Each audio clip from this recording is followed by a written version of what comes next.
Bienvenue dans cette nouvelle vidéo. Alors on va parler de packs en géothermie. Donc il y a plusieurs systèmes de géothermie.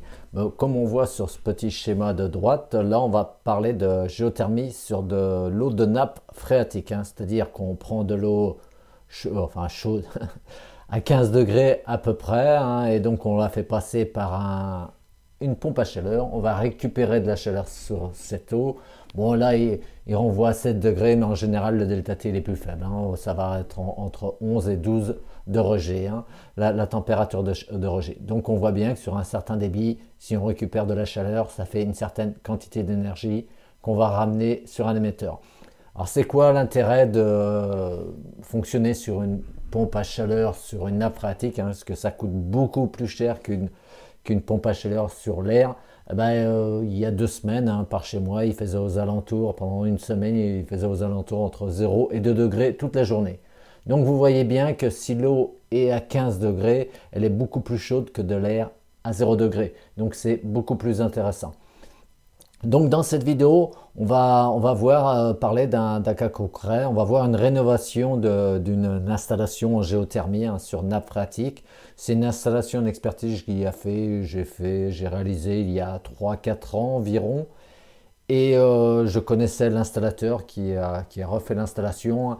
Donc c'est pour vous montrer quelle différence qu'il y a. C'était une installation un peu complexe quand même. Donc de voir quand il y a une réflexion, quand il y a une connaissance de ce que l'on fait, le résultat n'est pas du tout le même. Donc vous allez voir par vous-même, vous allez pouvoir constater et en tirer des conclusions. Est-ce qu'il faut mieux réfléchir avant ou après? À vous de voir, je vous laisse faire, mais bon, moi j'ai ma réponse en tout cas. Allez, c'est parti. Donc voilà, donc on voit un petit peu la photo de l'installation. Bon, il y avait des choses qui avaient été démontées, mais on voit que ça part un petit peu dans tous les sens. C'est l'échangeur intermédiaire qu'il y a entre la nappe phréatique et la pompe à chaleur. On ne passe pas directement l'eau de la nappe phréatique sur la pompe à chaleur. Bon, je vous l'expliquerai plus tard, ce problème. Mais pour l'instant, le but de cette vidéo, c'est de voir un petit peu... c'est quoi quand on voit ça? Déjà, moi-même, j'avais du mal à comprendre les réseaux. Il m'a fallu un peu de temps de me concentrer, de voir ce qui avait été fait déjà à l'origine.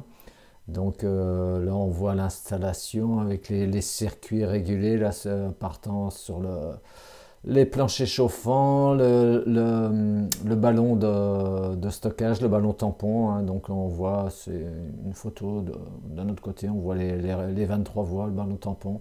Mais on voit que les câbles, les fils, ça part de partout. C'est très compliqué à suivre.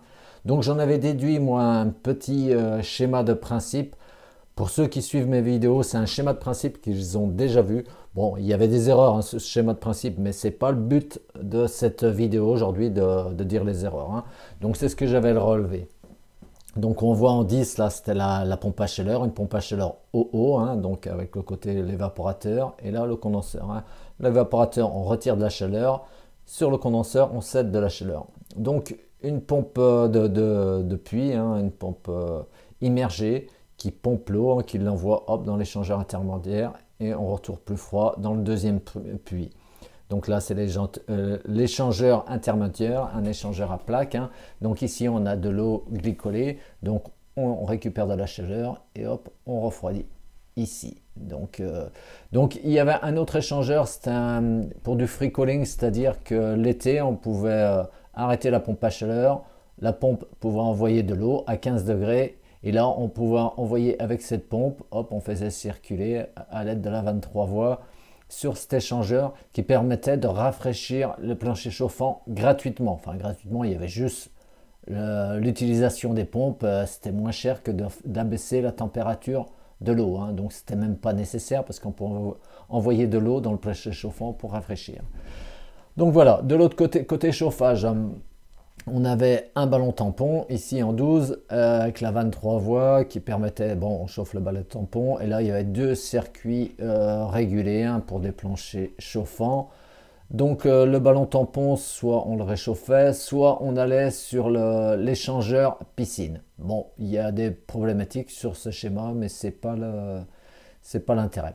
Donc maintenant on va voir ce qui a été réalisé, donc on va voir comment la différence, hein, vous avez vu entre les photos ici, hein, vous voyez les photos. Essayez de bien vous en souvenir de ces photos, vous pourrez y revenir. Et après, vous allez voir l'installation refaite. Hein, vous allez voir, moi je connais bien l'installateur. Bon, c'est une société très compétente. Voilà, donc à vous d'en juger. Donc, on voit la suite. Voici la nouvelle installation hein, qui a été réalisée. Donc, on va voir ce que ça donne. Voilà, hop. Ici, il y a le vase d'expansion chauffage hein, qui est raccordé sur la bouteille, bouteille qui fait mélange tampon. Hein, c'est un tampon de 500 litres hein, parce qu'il y a quand même une grosse puissance. Donc, il y a quand même un peu de réserve. Voilà. Donc on peut apercevoir le pot à bout là sur le retour chauffage hein, et la pompe chauffage qui est raccordée derrière, hein, qu'on voit en vert. Voilà. Donc voilà, bon ben là c'est une pompe à chaleur OO Wiesmann avec son cadran. Voilà, hop, on continue. Voilà, on voit toujours la pompe retour chauffage. Après, on voit le ballon. Le ballon, ça c'est sur le circuit d'eau glycolée. Hein. Il y a un circuit d'eau glycolée, donc il y a pas un ballon tampon, un vase d'expansion, pardon. Voilà. Hop. Après, là, on voit les circuits. Là, c'est le circuit chauffage piscine. Hein, et c'est des collecteurs. Il y a deux collecteurs. Donc, un sur le départ et un, ça c'est le retour. Et l'autre, c'est le collecteur départ. Donc là, ça sera pour un circuit déshumidificateur, mais c'est un circuit en attente. Donc au-dessus, on va voir, hop, il y a les deux circuits plancher chauffant avec leurs 23 voies et les retours, les circuits régulés. Donc on voit les sondes de départ et les sécurités plancher chauffant qui sont au-dessus. Voilà, là on les voit mieux, c'est les circuits plancher chauffant. Alors après, on voit toujours le vase d'expansion, onglet collé. Hop, là on va voir. Hop, je vais faire un petit arrêt. Les nourrices eau froide. Hein, le nourrice eau chaude, tous les départs eau chaude, tous les départs eau froide. Là, c'est en multicouche, c'est pour l'appoint d'eau du circuit de chauffage. Et là, on voit, sur la nourrice eau froide, on peut basculer l'eau froide sur l'eau de nappe. Hein. L'eau de nappe, il y a des circuits, il y a les WC qui sont raccordés dessus, plus l'arrosage extérieur. Donc, on va le voir un peu mieux après. Hop, donc là, on voit, c'est la régulation de la pompe à débit variable hein, sur d'eau de nappe. Hop. Donc là, le vase d'expansion sur l'eau de nappe. Alors ici, on voit le circulateur eau glycolée, la vanne d'équilibrage des circuits eau de nappe, l'électrovanne eau de nappe et le pressostat eau de nappe. On les reverra un peu mieux. Et l'échangeur à plaque hein, qui fait eau glycolée eau de nappe hein, pour l'échangeur intermédiaire.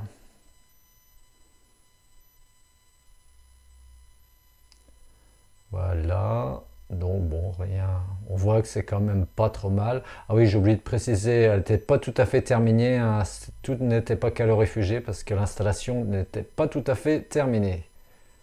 Hop, là on voit un groupe de sécurité et on va aller sur le ballon thermodynamique hein, pour la production d'eau chaude sanitaire. Voilà. Donc là on voit sur le côté de la pompe à chaleur, là c'est le filtre hein, sur l'eau de nappe hein, avec deux manos hein, qui permettent de voir la perte de charge, l'encrassement du filtre. Hein, pour voir quand il y a une grande différence de pression, ça veut dire que le filtre est encrassé. Donc un joli filtre hein, sur l'eau de nappe. Après là on voit mieux l'installation, là on voit mieux l'échangeur à plaque, hein, l'eau glycolée, la vanne d'équilibrage, l'électrovanne et le pressostat. Hein. Donc quand la pompe à chaleur enclenche l'électrovanne, quand il y a une demande, quand il y a un besoin de fonctionnement, Après la pression chute, ce qui permet d'enclencher la pompe haute de nappe. Voilà, donc on voit bien l'échangeur à plaque qui est un démontable au glycolé haut de nappe. Voilà, ah oui, ici on voit là le mano. Ça, c'est le mano de pression qui va être maintenu avec une sonde de pression, avec c'est une pompe à débit variable. C'est ce qui va permettre le maintien de la pression toujours à la même pression.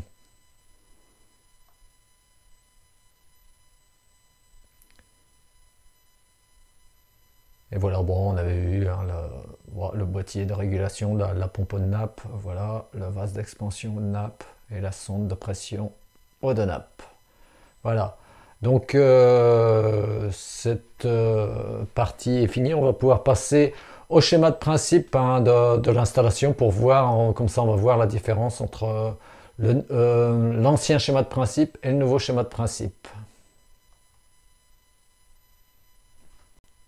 Voici le nouveau schéma de principe de l'installation qui a été rénové. Hein.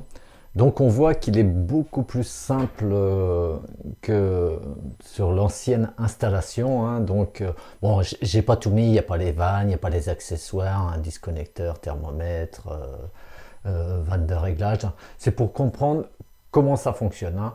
Donc bon, là c'est peut-être pas tout à fait pareil, j'ai gardé l'ancien schéma pour pas tout modifier, mais on voit qu'il y a la pompe hein, du puits qui va dans l'échangeur intermédiaire et qui ressort. Hein. Donc il va dans l'autre puits. Ça, bon, avec des modifications bien sûr sur les accessoires, mais ça n'a pas beaucoup changé. Donc là, on a le circuit intermédiaire avec l'eau glycolée, hein, donc c'est le circuit eau glycolée. Donc on voit ce qui a été rajouté, c'est un ballon tampon sur l'eau intermédiaire. Ça permet d'avoir une réserve d'eau glycolée plus importante hein, pour allonger les temps de fonctionnement de la machine, hein, pour que ça ne descende pas très rapidement en température. Hein, donc ça permet de garantir une certaine inertie du système. Donc la pompe à chaleur. Donc de ce côté aussi, ce qu'on voit, ce qui a été supprimé aussi, c'était l'échangeur à plaque là, qui permettait de rafraîchir le clocher chauffant. Bon, je ne sais pas pourquoi ça n'a pas été remis, je pense pour une question de simplification et d'utilité. Hein. Je pense que les gens n'utilisaient peut-être pas cette fonction. Ça a été supprimé, ce qui fait que voilà, on voit que c'est quand même plus simple dans le fonctionnement. À ce propos, moi, pour avoir un peu d'expérience dans ce métier, plus de 30 ans, je me suis aperçu, autant quand j'étais sur le terrain à faire de la maintenance, hein, que plus les installations sont simples, mieux elles fonctionnent. Hein. Donc c'est bien d'avoir plein de choses, de vouloir. On peut faire, mais après ça devient ce qu'on appelle dans le jargon une usine à gaz. Hein. Donc c'est très compliqué à régler. Oui, il peut y avoir pas mal de soucis. Donc bon, des fois la simplicité c'est quand même pas mal, quoi. Hein, parce qu'après, bon, surtout pour chez un particulier, la personne pour comprendre, pour régler les paramètres, ça devient très compliqué et complexe. Bon, ça c'était une petite aparté. Donc voilà, donc on voit que le circuit de chauffage, hein, le circuit pour chauffer la piscine, il a été déplacé ici, hein, c'est le circuit piscine, c'est on-off, hein, quand il y a besoin de chauffer la piscine, hop, ça se met en route, et voilà. Donc il y a 3 circuits, il y a 2 planchers circuits, un régulé pour des planchers chauffants, le circuit piscine, et là il y a un circuit en attente pour un déshumidificateur de la piscine, hein, donc là, avec le ballon tampon, un ballon tampon qui a été conservé. Donc on voit que c'est beaucoup plus simple et beaucoup plus facile d'utilisation, et surtout c'est fonctionnel avec les bons diamètres. Hein. Donc c'est une installation qui est en service maintenant et qui fonctionne correctement. Bon, voilà pour cette vidéo. Hein. Donc bon, j'espère que ça vous a plu. Bon, l'intérêt c'était surtout, c'est pas de voir des beaux tuyaux, c'est de se dire, déjà quand on a quelque chose qui est clair dans la tête, hein, c'est pour comme dans la vie aussi de tous les jours. Quand on voit quelque chose de clair au départ, on peut faire quelque chose de clair après. On a vu hein, les tuyauteries, il y en avait une, bon, c'était désordonné, ça partait un peu dans tous les sens. En plus, les diamètres n'étaient pas bons. Enfin, moi, c'est ce que j'ai constaté lors de l'expertise. Tandis après, on voit que la personne elle a réfléchi, elle a fait les choses, tout est bien structuré, tout est bien mis, les tuyaux, tout est propre, c'est clair. Même pour quelqu'un qui ne connaît pas, quand on rentre, moi, le premier coup d'œil quand je rentre, je vois si la personne elle maîtrise ou elle maîtrise pas, hein. Donc, ça ne veut pas dire un tuyau, c'est vrai que s'il est du bon diamètre, s'il est mis n'importe comment, ça fonctionne aussi. Mais bon, déjà, je vois quand même quand les gens aiment bien leur métier, quand c'est bien mis, bien fait, eh ben, c'est plaisant pour tout le monde. Donc, ouais, être structuré, de réfléchir à ce que l'on fait, après de poser correctement les choses, après la mise en service, bon, il peut y avoir toujours des petits problèmes, mais quand vous faites vos bons diamètres, vous avez réfléchi à vos puissances, les déperditions, après ça se passe bien. Bon, ben, je vous remercie pour votre attention et je vous dis à très bientôt pour une nouvelle vidéo. Et n'hésitez pas de liker, hein, de vous abonner à ma chaîne et voilà. Puis mettre un petit commentaire, c'est toujours intéressant, je suis content, je vous remercie pour les commentaires d'encouragement et voilà, je vais continuer à faire quelques vidéos en 2023.